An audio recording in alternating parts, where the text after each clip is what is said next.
Hey there, fellow entrepreneurs. I'm Sue, and you've just stepped into Entrepreneurs Gone Wild. Every week, I'll introduce you to a friend of mine, a remarkable entrepreneur who's not just changing the world, but also harnessing a secret weapon, time outdoors. Together, we'll dive into their journey, unpack invaluable business advice, and discover why embracing the wild is not just good for the soul, but also a goldmine for inspiration and innovation. Ready to uncover the secret that's boosting bottom lines and fueling joy? Hit subscribe and join us in the wild.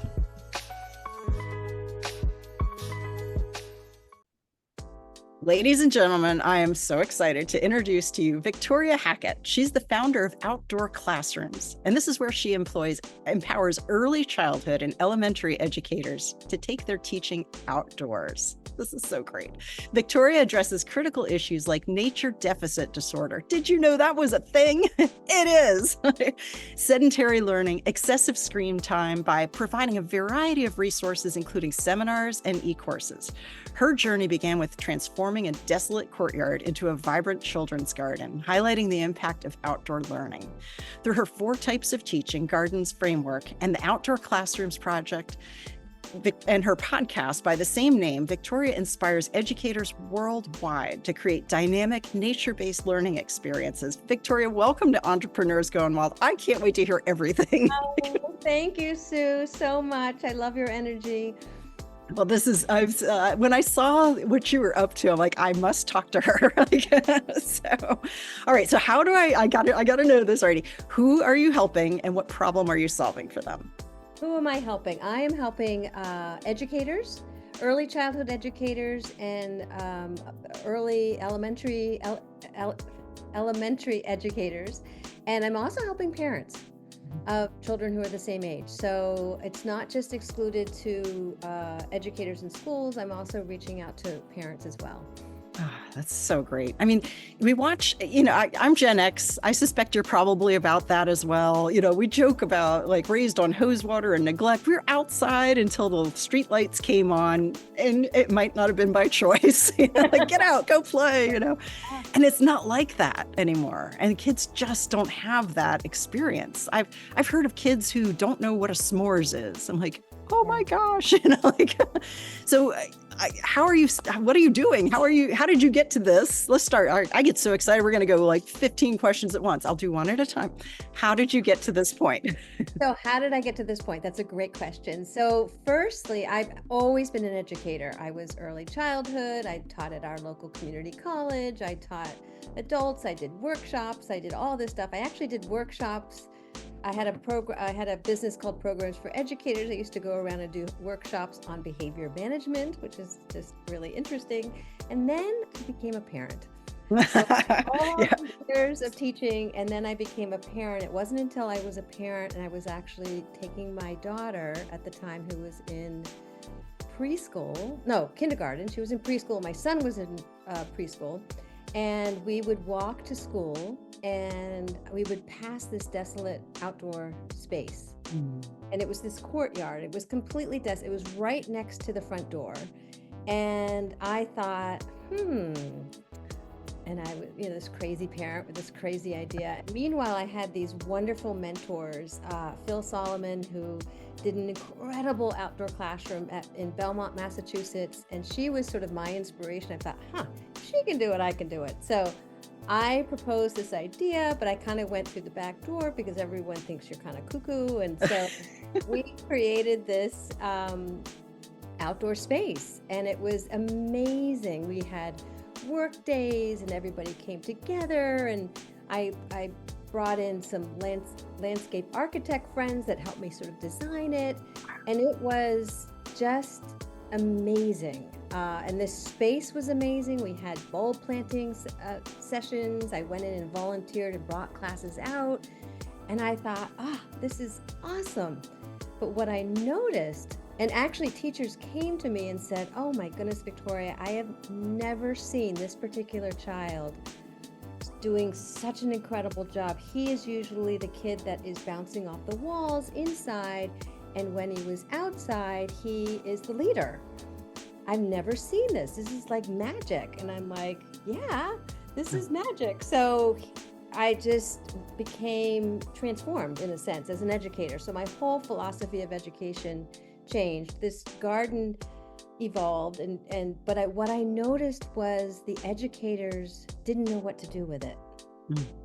It was like an extra thing, and unless I was going in and bringing the kids out, they kind of didn't really know what to do. So it was this, for me, it just sparked curiosity, like, how come they don't know? Like, don't they think like I do? And so I went on this crusade. We had a minivan at the time. I threw the kids into the minivan, and we went around to as many outdoor creative spaces, outdoor classrooms, teaching gardens, as many locally that I could get my hands on. And I just studied them, and that led me to the 4 types of teaching gardens. And I realized that there were these 4 different camps of people, and there was like the gardens that attract wildlife, and that was when I learned about the National Wildlife Federation, and they were doing great, wonderful things, but they were very different than gardens that feed. And so those were, different edible gardens that I saw a lot in California. They had edible gardens everywhere, but they didn't necessarily collaborate with the national, the wildlife. And then I thought, what about all these wonderful mud kitchens that are outside, and fishing bridges, and all these other elements that we could add to an outdoor classroom? So I thought, that could be the gardens as outdoor learning stations. And then the final one, which was sort of actually inspired by the way I was raised. My parents loved gardening, and I think I have gotten some of that from them. And they they just gardened for art and beauty. And that would be the 4th one. So gardens for art and beauty. So that became a framework. And then eventually my children graduated from that elementary school, and so did I. And I, again, had this vision, we should have this at all the elementary schools, because they were all shaped the same, they were all built the same way, and they all had that courtyard. And I went to the superintendent of schools, and they thought I was wacko. Of course. Like, who are you? That garden lady's back. Crazy lady. And then when COVID hit, 20 years later, they called me back and said, Victoria, we're ready for you. We need to get our kids outdoors, and we need to do that at all the elementary schools, all the schools. So they hired me back to this vision that I had 20 years prior. I went back and worked with all the schools. So at that point, when we left the elementary school, I was like, this it didn't go away. And I didn't necessarily people thought I was a little crazy. And then, so I created outdoor classrooms, and as a resource for educators to teach outdoors. And that became my newest baby. Yeah. Oh, I love that. I mean, talk about a long ramp though. 20 years, you had this dream and you never gave up on it. And then they finally, they're like, maybe she's not that crazy. Like, we should talk, right? That's amazing. A lot happened in between there. I did a lot of workshops, and I fine-tuned my message, and I observed. I started up a nature class here in Beverly. We call it the Secret Gardens Outdoor Classroom. So that's where I don't have to listen to anybody and say, oh no, you have to do this, this, and this. I can do it my own way. And it's been absolutely a wonderful journey. And the best part is that I keep learning. I'm still learning. And so that is the essence of it all, I think, is that it's a journey, and getting outdoors and inspiring other kids to get outdoors, but then to hear the feedback, and parents learning what gear to put on their kids so they can spend actually more time outdoors, and teaching teachers how to integrate curriculum into the outdoors so they can spend more time outdoors. So it's really about where learning where they're at, and then how to give them the resources that will enable them to grow. That is so cool. I mean, I remember in grade school, pretty much just grade school. Sometimes like the teacher would be like, hey, want to go outside? And we're like, yeah, but it would just be basically, we did the classroom stuff sitting outside, which nobody was paying attention. I'm like, they're going to get in trouble. But But this is so cool. You're able to integrate it so that it's like planned. It's not just, hey, we got to get outside. That is so cool. And the results that you're getting, that's Yeah, it's not amazing. just let's go outside for recess, but it's really changing the mindset. And like we're going outside to learn. And so Yeah. what does that look like? And that what you just described is a lot of educators' fears, like, oh, we're going to get out, there's going to be too many distractions, and there's going to be X, Y, and Z. And these are all the reasons why we can't do it. But if you kind of bring in all the research and all the information about nature deficit disorder and the benefits of going outdoors, and you put that together with everything else, then there's no, it seems ridiculous that we're not doing this more often, and that every school doesn't have an outdoor classroom so their kids, and that every teacher is not trained to go outdoors. I mean, this is my vision, is like, wouldn't it be fantastic if every single school had an outdoor classroom and every single teacher was trained in terms of, it was a fluid indoor outdoor experience Yeah. in schools, and then communities and city planners, and they can plan it that way because there's this idea or thought, like, yes, mission that we need to be outdoors. I mean, Yeah. we have so much obesity, we have so much mental illness, we have so amongst children, and it's I feel that just nature and what nature has to offer is the answer. I really, not clothes, not anything. I think if you just open your door, It's an amazing thing that happens when we're able to be outside and, put our hands in the dirt and, like, it's a whole different thing. Like, yes, come in grubby. That's fine. Like, yeah. and to it, I can see it. Like, I could see, probably some schools would be like, well, we could see how science could work because maybe you could raise butterflies and let them go or go study a plant or something. But really, every subject, Yeah. every subject could be, there's something you could do. And that tactile learning, the kinetic learning, that's so much better. And so you've seen behavioral improvements among kids, health improvements, I would imagine. Yeah. Like, and the longer this is going on, you're going to have so much data that you can go, look at this before, Yeah. here's after. Like, that's amazing. I have a lot of children even that come to my Secret Gardens outdoor classroom, so I actually get to see it. Yeah. And it might be on the spectrum, or they might have something going on with them. We all have something, so Oh, yeah. whatever their something is. But parents come to me and thank me for providing a space where it's open and they can play. We do a lot of, in our community, I have a membership community. We do a lot of discussions about the essence of play and how important play is. And we just take the essence of play and it being outdoors. Like you were saying, when we were growing up, it was all catching lightning bugs, and it's a little scary now, because I was even asking the kids that were here the other day, like, do you collect lightning bugs? And one of them said yes, and another one was really confused, like, are there What? Collect them? bugs? So it's really interesting, even in terms of our species and what is happening to them. And if we don't raise children to connect with nature, we're not going to have a generation that is going to take care of our natural world. So there's a lot of underlying reasons why I do what I do, but I absolutely love it. So it shows, and I can't imagine not. I mean, what an impact to make. This is, you are doing exactly what I've been praying for this generation to have, the generation of kids, because, that whole thing of, they don't know how to go whistle grass. They don't know how to do anything outside because their parents didn't show them either, and what is that going to mean for them as adults? They're going to be so disconnected from nature, and they'll be like, oh, chicken that comes wrapped in a plastic. I mean, there's no concept of this. And that's why even the gardens that feed are so important, because then kids can really learn how to grow food. And what I love to do is also that they come here to the Secret Gardens, they see my garden that's growing food, and then the parents will be like, ooh, we could do this in our yard. I mean, for all of them.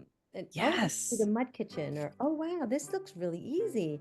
And it's very, very organic. It doesn't have to cost a lot of money. It doesn't have to be this fancy, anything fancy. It's actually better if it's not fancy because it's kids like to play in the box rather than what's actually in it. So it's Yes. that kind of philosophy. So Oh, that's so great. And that whole nature of play too. I think so many like they don't know how to do that with each other, certainly not with each other, but not even on their own without a device.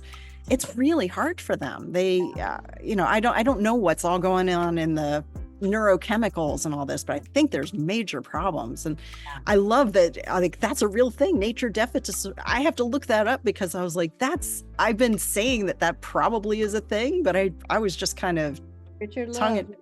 he's Yeah. amazing, and his research is absolutely stunning. Wow. And I mean, not stunning in a good way, like shocking. Yeah. Yeah. Oh yeah. That's I am so buoyed up that knowing that this is out there, and I mean this is fantastic. All right, so you've got your local practice with your secret. I love that. That's so great and ties in with the book and all that. That's a wonderful thing. As far as like people who educators who are all around the country, they just learn from you. Like, how does that work with them? Yeah, so I have an online community. So I have a bunch of different things. I have sort of three main things. So we are just actually launching our outdoor classrooms teacher certification program. So I have oodles and oodles of 1-hour workshops and whatnot that people can go and take various workshops, and that's all online. But what's starting up in January is we're kicking off this certificate program where they have 3 different courses that they can take. The Outdoor Teaching Boot Camp, which introduces our 5 phases of teaching outdoors, and then the seasonal master classes, which they can really dig into what can you do outside during all the seasons, and then kind of a Teaching Beyond Walls capstone course. So you can either take just one course, and then we have or all of them, and get the certification. And then the second thing is we have which I love, we have our membership community, and they are pretty much like family. It's like having a family of educators all over the world, and they're amazing. So there's all sorts of, we have books that we read together. We meet twice a month. We have a live workshop, and they get all sorts of goodies and discounts and whatnot. But it's not just about what they get. It's really about being a part of a larger community where we can all grow together, because sometimes this field is very, very isolating. Like, people think we're cuckoo. Of course. So it's more of like this wonderful, like-minded community that we can gather and find inspiration from each other. So there's that. So there's the online kind of training. Then there's our membership community, and then we have the local programs. Just because I feel like I got to speak when I'm talking. I got to preach. What's that saying? Walk the talk. There it is. I got to walk the talk, and I was missing teaching. So to be able to do that has been a gift as well. So. And then I work in schools and work with individual schools and do workshops and trainings for where I can tailor workshops for them specifically. Wow. Are you finding more and more receptivity from the administrations? Like, are they seeing that this is a problem and this lady can fix it? Yeah, I find it's goes up and down. It's interesting. I will find a director who is absolutely amazing and wants to get her staff on board, and she's and again, I think it's the leadership. I will also find a head of school that is very, very excited and wants certain things to happen, but I might get the staff might be reluctant. We don't have enough time. There's challenges. I already have so much to do. This is a separate thing. It's more, yeah. All right. More, and so it's, and then you have like the educators that, so it's kind of twofold. It's doing this type of work. It's a mindset shift, because it is, wanting to spend more time outdoors, and that means up here in New England, it gets cold. Yeah. And it's cold. And some teachers are like, forget that. I'm not gonna, So, but others are like, yeah, let's do this. And they'll see the benefits. So the challenge is getting the folks that don't necessarily have the buy-in to experience a benefit. Right. To actually experience it. Yeah. And the only way to do that is to get them outdoors. So yeah. You can talk and talk and talk till you're blue in the face, but they have to either see the experience within themselves or with their children. And sometimes I'll say, just spend yourself, go out and be outside. Yeah. Oh, that's great. Yeah. They say nothing sells like a demonstration, right? And so that's, if they can do it themselves and then see, and you might even tell them, hey, like in my case, I know it was, 17 years indoors. I thought outside was buggy, hot, and boring. I didn't want anything to do with it, right? And I read a book that actually changed that. And it was just a business book, but it planted this seed. And I'm like, fine. All right. This guy says he gets his best ideas outdoors. I'll try it. I don't know. I think he might be full of it. I'm going to try. And I started and I'm like, all right, I'll do this for a month, every day, a little bit. And at first, buggy, hot, and boring. I didn't like it, but after a while, well, I said I was going to do this thing. And I started, well, I might as well deadhead some roses. Okay, well, I wonder if I could make anything with these. Oh, I could make a jam. How about that?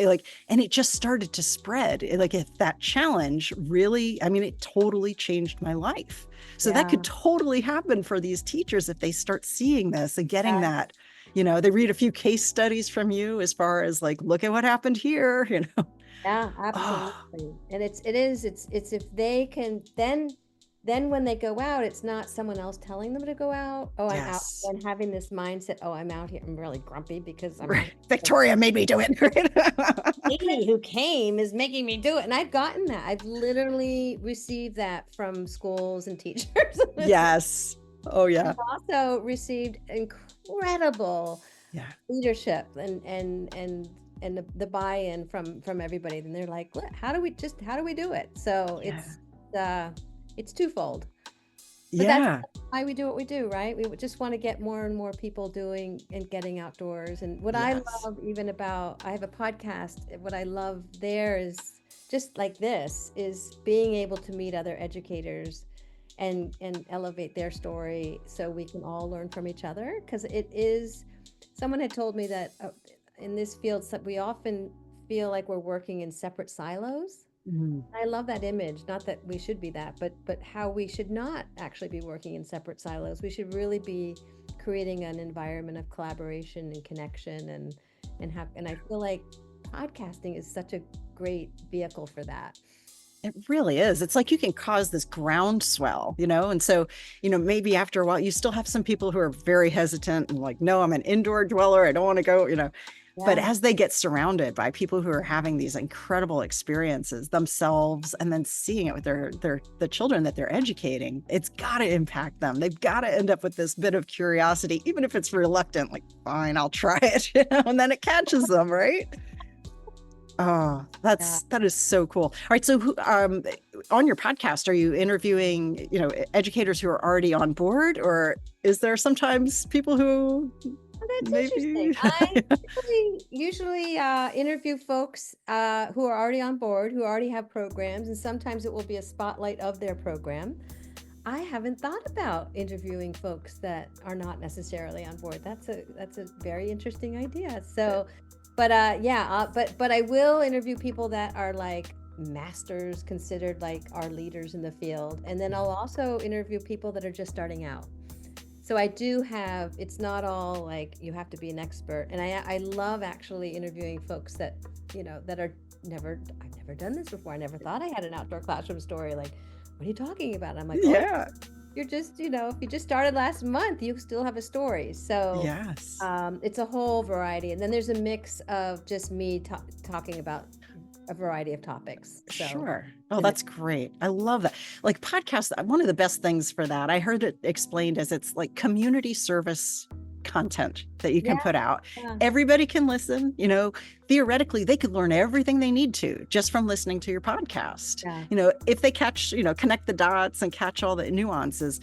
But then there's going to be so many more who are like, wait a second, she's onto something. I want in on this. I want to learn. And then they, they escalate how they're, the access that they want with you and taking the courses and all that. And wow, you could even interview parents who have success stories with their kids. Yes, I was, and they're so busy, but there were a couple parents. I'm like, she's like, I talk this story. Yes, absolutely. So, yeah. So that's so great. Here we come.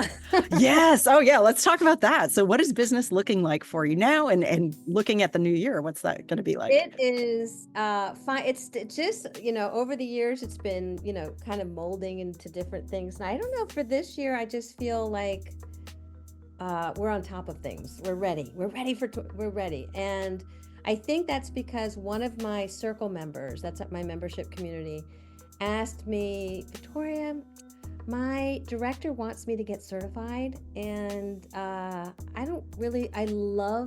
been taking all your courses, and I love your philosophy. I don't want to go anywhere else. Do you have a certification? And I said, I do now. Give me 4 minutes, right? We can make this happen. So I pulled these courses that I put together, and I just talked to my website guy, and I'm like, we got to put this together. And he thought I was crazy. And I was like, no, we can do this. And so I have put together this outdoor classrooms teacher certification program. And it's an incredible year-long program where they can dive into a foundation, they can dive into the curriculum of all seasons, and then they can really finish up with creating their own pedagogy and learning from other educators, and then their own final projects. So all those courses can be sold separately, or you can go for that certificate, which is really, really exciting. So that is the newest and the greatest thing that's happening here at Outdoor Classrooms. And we'll continue on with our membership community because they are just family, and that continues to grow. And again,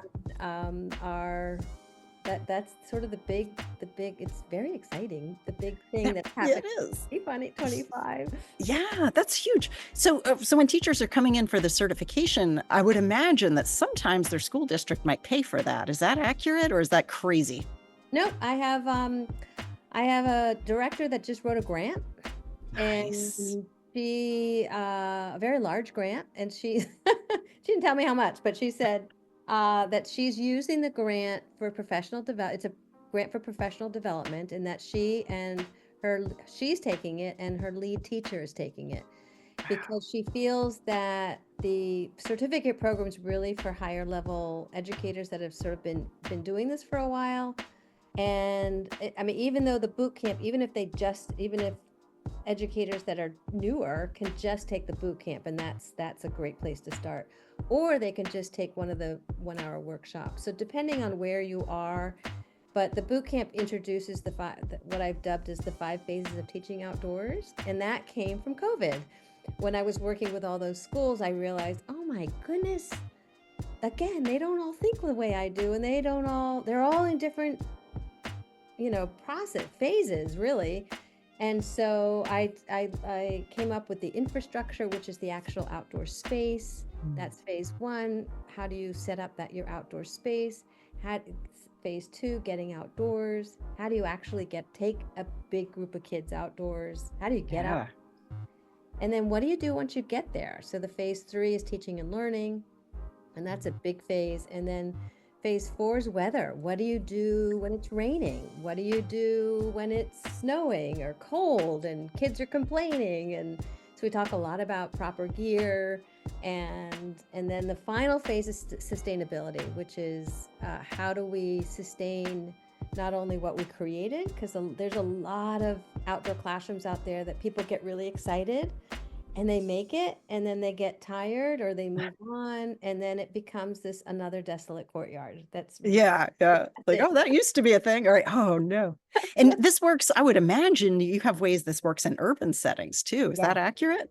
That's really cool. That is so cool. Discussion about that nature just doesn't have to be in the forest. It doesn't have to be, it's everywhere. And if we look for it, and even in the urban settings, looking for public playgrounds or gardens or where can we find it? So it's a matter of being resourceful and creative. But I feel like nature also gifts us that when we spend Yeah. more time out. So it's all this wonderful serendipity when we open our door to be I outside. love that. I love that word for this. That is so Yeah. great. Oh my gosh. All right, Victoria, tell me you have a book, please. Have you written a book yet? You have to write a book. No? I haven't. My husband say, hurry up. But Oh, yeah, there will be something about the 5 phases of teaching outdoors and the 4 types of teaching gardens. So that's because coming. oh yeah, I think every like that could be, oh my gosh. Yeah. And you could, all right, so you write it, you put it up on Amazon. You can actually send it to somebody as a gift, right? From Amazon. You send it to a head of administration or whatever like this. Everybody opens Amazon packages, right? There's your foot in the door. They come, oh man, I've got the whole plan for you, right? This is so great. Oh my gosh. Oh, thank you. Wow. I love this so much. And what you're doing is this is shaping a whole new generation. And it I was hope so. sorely needed. This I hope is so. wow. And it's gonna trickle. Oh, I always think of like the trickling down, but this is trickle up too. Their parents are gonna go outside now. Yeah, they have to. I mean, it's sort of like it's sort of like if they want to go outside, then it's sort of like take me outside and but it's full circle. Like we really need to educate, like, so the experience is positive, and that's where the gear and the what's good for kids and the right gloves and the mittens and whatnot, all of that, and how do you actually dress so the kids will stay warm or they're not too hot, all of that, and how do you deal with sun when it's too all of so really talking about that and finding out from other programs what they do and what are their secrets, and just these little nuggets really help. I think all of us, I can't even say just educators, but it's really, I think it's all of us. Oh yeah. You look at the greater impact on society, Yeah. 20 years from Healthier, now. And oh my goodness. healthier. We're eating from That's our gardens, we're all of that. We're just yeah. our minds and bodies are healthy, and that's the ultimate goal. That is so, so great. I hope you'll come back again because Oh, like, love as to. this keeps growing, I'm like, oh my gosh, wow, this is, this is so Oh, cool. Thank you so much for being here. thank you, Sue.